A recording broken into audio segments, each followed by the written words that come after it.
Alors, dans cette vidéo, nous allons voir comment calculer la valeur efficace d'une fonction sinusoïdale, mais qui n'est pas centrée en 0 et qui a un décalage temporel. C'est-à-dire qu'on a une fonction f de t qui s'écrit sous la forme a cos oméga t plus phi plus b, avec grand A qui est l'amplitude de la sinusoïde, et grand B qui est la valeur moyenne. Graphiquement, ça veut dire que j'ai une sinusoïde qui oscille autour de la valeur moyenne B, donc comme on voit elle n'est pas centrée en 0 comme habituellement, et elle varie entre B plus A et B moins A, puisque le cosinus est compris entre moins 1 et 1, donc au maximum j'aurai B plus A, et au minimum j'aurai B moins A. Et donc on va regarder comment calculer la valeur efficace de cette fonction. En réalité, ce sera la démonstration de la formule de la valeur efficace d'une sinusoïde non centrée. Donc ce qu'on sait, on l'a vu dans une autre vidéo, c'est que la valeur efficace d'une sinusoïde mais qui est centrée, à ce moment-là, elle s'écrit sous la forme A sur racine de 2, avec grand A qui est l'amplitude. Et donc ça veut dire qu'on aurait une sinusoïde qui est centrée cette fois-ci sur 0, et donc d'amplitude grand A. Bien sûr, le décalage temporel, on avait vu, n'a pas d'influence, puisque en réalité, si on fait un décalage temporel, comme nous, de toute façon, on va intégrer sur une période, eh bien ça ne change rien, puisque la période, on la prend où on veut. Parce que, bien sûr, la valeur efficace, ça ne marche que pour une valeur périodique, enfin pour une fonction périodique, donc ici c'est bien le cas parce que j'ai un cosinus. Et donc, bien évidemment, l'idée, ça va être d'intégrer ma fonction sur un intervalle, enfin sur une période, mais cette période, comme je la prends où je veux, en réalité, le phi n'a pas d'importance. Alors, pour calculer la valeur efficace, il faut d'abord rappeler la formule de la valeur efficace, et ce qu'on sait, c'est que f efficace, c'est égal à 1 sur t, fois l'intégrale de 0 à t, avec grand T, bien sûr, qui est une période de la fonction, fois f carré de t dt, et bien sûr racine de tout ça, puisque je prends l'intégrale du carré. C'est pour ça aussi qu'on a fait ça la moyenne quadratique, parce que si on enlève le carré, et bien on retrouve 1 sur t fois l'intégrale de 0 à t de t dt, donc ça c'est la formule de la moyenne de la fonction f, si on enlève la racine, mais le fait de rajouter le carré, ça fait qu'en réalité j'ai la moyenne du carré de la fonction, et donc c'est pour ça qu'on appelle ça la moyenne quadratique. Alors moi ce que je vais faire plutôt, c'est calculer ici au carré, c'est-à-dire je vais calculer f efficace au carré, ce qui va me permettre d'enlever la racine, ce sera plus simple pour les calculs, et après à la fin je prendrai la racine, comme f efficace est forcément positif, du coup j'aurai juste à prendre la racine et non pas moins la racine. Alors, comme on l'a vu, là, le fait qu'il y ait un plus phi n'a pas d'importance, puisque, du coup, je vais intégrer à chaque fois sur une période. On peut le garder, on peut l'enlever. Bon, je vais le garder parce qu'on fait le cas général, mais bien sûr, on peut tout à fait l'enlever. Et je rappelle que le oméga, ce qu'on appelle la pulsation, c'est égal à 2πf, c'est-à-dire 2π sur grand T. Pour l'instant, je laisse oméga, parce qu'on voit que si je mets 2π sur grand T, ça va complexifier les calculs. Donc moi, ce que je vais faire, c'est pour l'instant garder oméga, et à la fin, une fois que j'aurai calculé, je remplacerai oméga par 2π sur grand T. Alors, on va au début calculer l'intégrale de f carré, donc pour ça, il faut d'abord calculer f carré. Et encore une fois, pour simplifier, éventuellement, le 1 sur t, je peux pour l'instant le passer de l'autre côté, et après je rediviserai. Pour l'instant, on va se concentrer sur l'intégrale. Alors, si je fais l'intégrale de 0 à t de f carré, bah, je mets tout ça au carré. Donc là, si je mets f au carré, ça fait que j'ai tout ça finalement qui est au carré.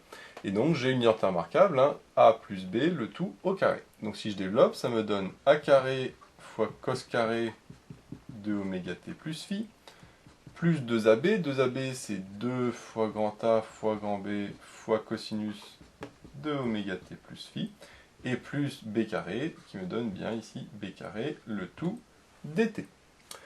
Je peux découper en trois intégrales, éventuellement. Donc là, j'ai l'intégrale de 0 à t, alors le a carré, je vais le mettre devant, puisque c'est une constante, de cos carré de oméga t plus phi, dt, plus le 2ab, pareil, que je sors de l'intégrale, fois l'intégrale de 0 à t de cosinus oméga t plus phi, dt, bon, plus le b carré, donc pareil je le sors, donc ça fait b carré fois l'intégrale de 0 à t de juste dt. Alors, ça me donne finalement trois intégrales à calculer, mais comme on va le voir, ces trois intégrales sont en réalité plutôt simples à calculer.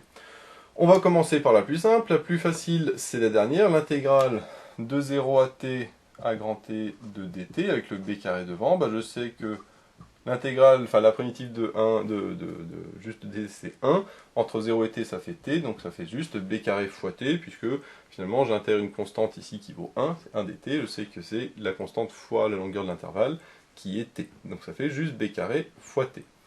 Donc cette dernière intégrale ici elle vaut b carré t, hop, donc ça c'était le plus simple, on le fait, comme ça c'est fini. Maintenant on va regarder cette autre intégrale qui est le cosinus oméga t plus phi, entre 0 et t. Là, je peux faire la primitive, puisque la primitive de cosinus oméga t plus phi, je sais que c'est sinus de oméga t plus phi, divisé par oméga, puisque attention, la dérivée de oméga t plus phi, c'est oméga, donc pour compenser, je mets oméga. Entre 0 et t, avec toujours bien sûr le 2ab qui est devant. Alors là, je le mets ici, alors là, en termes de présentation, c'est pas terrible, mais c'est juste que pour avoir suffisamment de place, je l'écris comme ça. Maintenant, si je remplace le t par grand T, puis le t par 0, alors si je remplace le t par grand T, ça me donne sinus de oméga grand T plus phi, bon, le tout divisé par oméga, moins sinus, je remplace le t par 0, ça me donne sinus phi, divisé par oméga.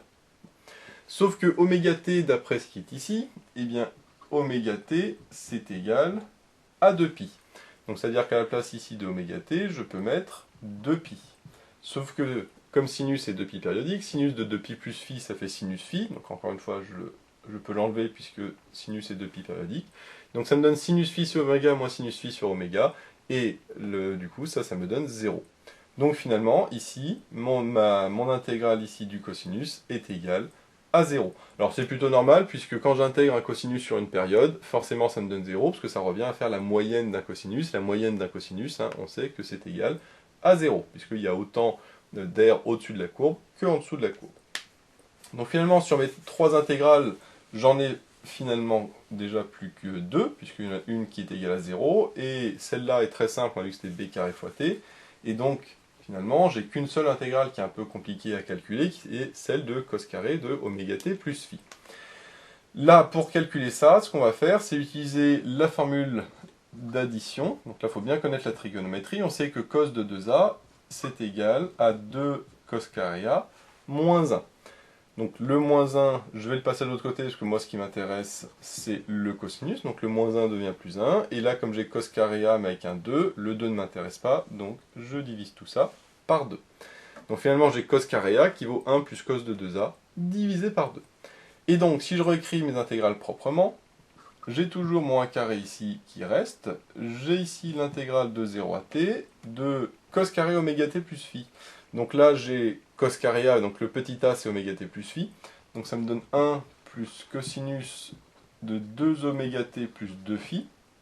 Le tout divisé par 2, puisque le petit a, c'était oméga t plus phi. Et comme ici, j'ai 2a, j'ai 2 oméga t plus 2 phi.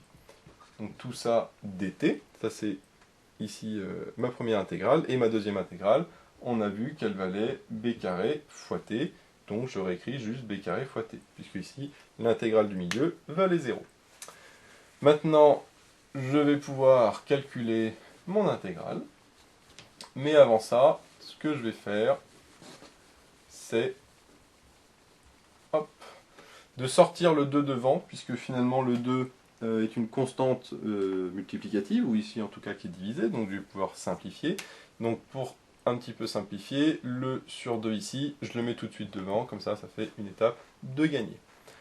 Et donc là, même principe, je vais pouvoir calculer la primitive, parce que ça maintenant je sais faire la primitive. Tout à l'heure le cos carré je ne sais pas faire, mais là j'ai du cosinus et le 1 qui est une constante, je sais faire la primitive. Par rapport à t, le 1, je sais que la primitive c'est t.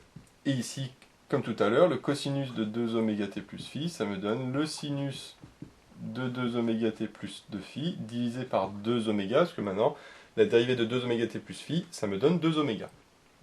Et donc tout ça entre 0 et grand T, et ici j'ai plus b carré t. Maintenant, comme tout à l'heure, je remplace le t, le petit t par grand T, puis par 0. Donc si je remplace le t par grand T, ici ça me donne grand T. Ici, ça va me donner sinus de 2 oméga grand T, mais encore une fois, oméga grand T, ça vaut 2pi. Donc finalement, alors attention, parce que ici, j'ai 2 oméga T fois grand T, donc ça me donne 4pi, parce que j'ai un 2 devant. Donc 4pi plus 2 phi, ça bouge pas. le tout divisé par 2 oméga, moins ce que j'ai en t égale 0. Alors en t égale 0, bah ici ça donne 0, donc je ne vais pas l'écrire. Et ici, quand t vaut 0, ça me donne sinus de 2π divisé par 2 oméga. C'est-à-dire sinus de 2π divisé par 2 oméga. Et bien sûr, tout ça plus toujours b carré t qui, lui, n'a pas changé. Là, comme tout à l'heure, le 4π, enfin sinus c'est 2π périodique, et donc le plus 4π, je peux l'enlever, parce que si c'est 2π périodique, c'est 4π périodique aussi.